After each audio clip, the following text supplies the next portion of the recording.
Hello everyone, good morning, welcome back to my channel. আমি চৈতি and big welcome দিয়ে আজকে ব্লগটা শুরু করছি। সঙ্গে এক কাপ গ্রিন টি, আর গ্রিন টিটা খেয়ে আমার এক্সপ্রেশনটা ঠিক এইরকম।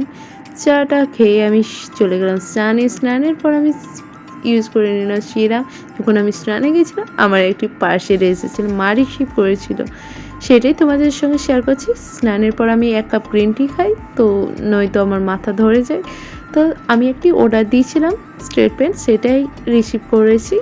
তো দিয়েছিলাম আভাসার, তো আমি দেখিনি যে পকেট আছে। তো এখন যখন দেখলাম পকেট আছে, আমার বেশ ভালো লাগলো। কুর্তি বা প্যান্টে আমার পকেট থাকলে বেশ ভালো লাগে। দুপুরে খেয়েছিলাম আলুর চোখা, পটল আলুর তরকারি এবং মাছ ভাজা। টিউশন ছিল দুপুরে, তো রেডি হয়ে নিলাম। টিউশনে সবার এক্সপ্রেশন ঠিক এইরকম।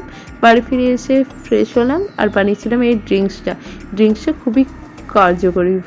যদি চাও আমি শেয়ার করতে পারি। রাতে খেয়েছিলাম তড়কা, রুটি আর ডিম সেদ্ধ। বাই, নেক্সট দেখা হচ্ছে নেক্সট একটি ব্লগে। Bye bye, good night.